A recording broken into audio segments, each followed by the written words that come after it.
guys, what's up and welcome to my YouTube channel. This is Milgling.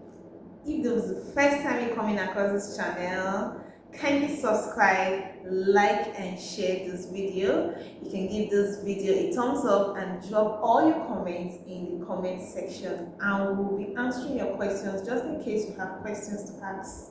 So in our previous video, we talked about the statement of financial performance, also known as the P or L statement. So in this video, we're going to be talking about the statement of financial position, also known as the balance sheet. It is the second statement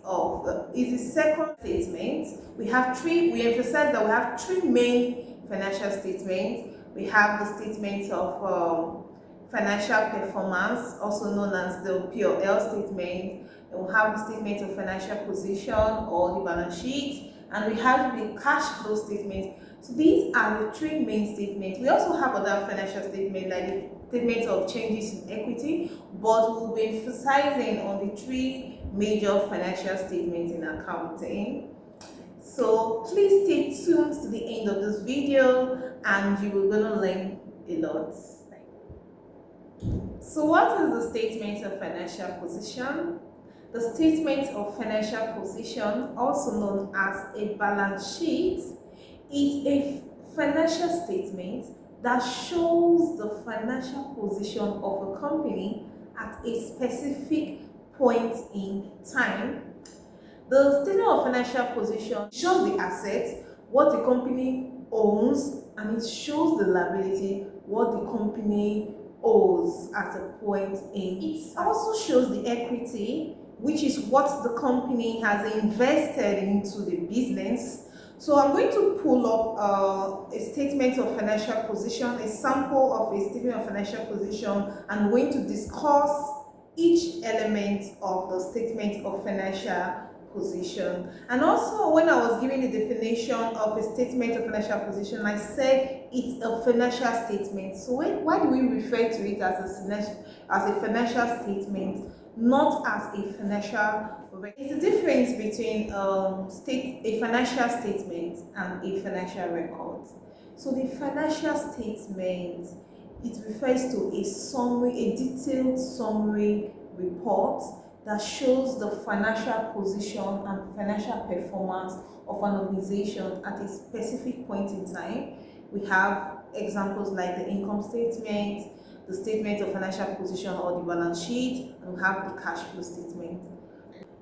A financial record, it refers to a document that tracks financial transactions.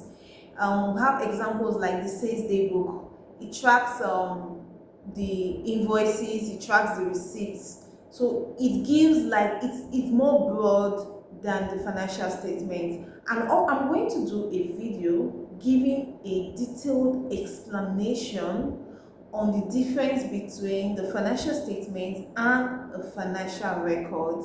So I'll do a video, that'll be later. But this video, I just want to give just a slight difference between the financial statement and the financial record. So we're going to discuss each element of the financial position or the balance sheet. So I'm going to show you a sample of financial statement of financial position. This is a statement of financial position as at 31st December 2024 for Milglim Global Enterprises. We have the section for the assets, we have the current assets, and under the current assets, we have the cash. So your cash, it includes both money in your bank account, money, petty cash, money that you have that is physical cash in your petty cash. Then we have the account receivable. The account receivable, it means your debtors. It's a total number of people that are owing your company. Those are your debtors. It's a current asset. Then we have your prepaid expenses. So what prepaid expenses means, there are expenses that you have already paid in advance and the service is yet to be rendered. That is your prepaid expenses. Then you have your inventory. Inventory is also known as stock. It has to do with your goods that you have in your business that you are reselling to your customers. So the total of those current assets will give you your total current assets. Then we have the section for the non-current assets, and this includes your property, plant, and equipment.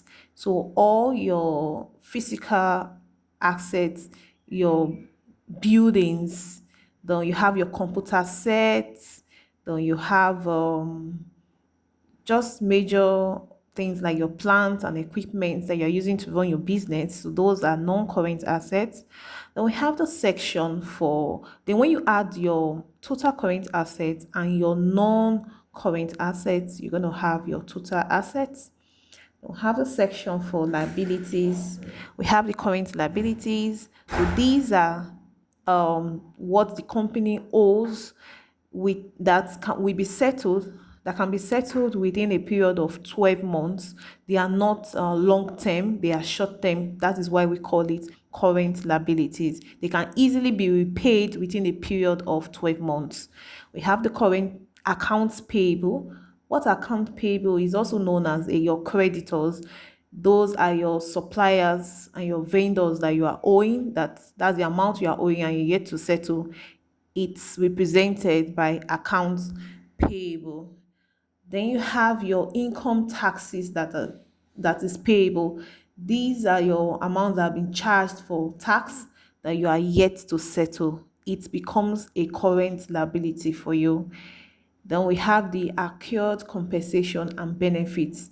This has to do with salaries that you are yet to pay your employee. If you have any salaries that you're owing your employees, it falls under accrued compensation and benefits. These are short term because it's expected that it's going to be settled, or it's going to be paid within a period of 12 months. So the total current liabilities, we have it there. Then we have the non-current liabilities. This represents your long-term debt. It can be debt that money you borrowed from the bank that you are expected to settle within a period of more than 12 months or more than a year. We have other long-term liabilities apart from bank loans, can be mortgage or whatever kind of liabilities. Then we have the total of the current liabilities and non-current liabilities will give you your total liabilities. Then we have the shareholders equity. That shows the investment capital. That's the share capital. That is the money that was invested into the business by the shareholders. Then we have the retained earnings. So the retained earnings has to do with the profit over the years that has been invested or plowed back into the business. That is retained earnings. So when you add your investment capital and your retained earnings, it will give you the total shareholders equity. Then you add your total liabilities and your total equity.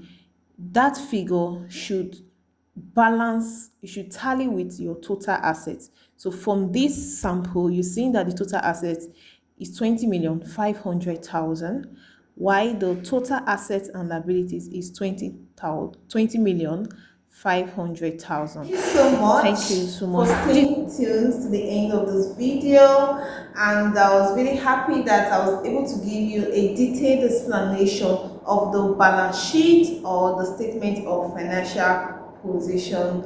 Do well to watch more of my videos. If you've not seen my other videos, I will encourage you to check out all my videos on YouTube, and you can give your thumbs up, drop your comments on the comment section, and please subscribe if you're yet to subscribe.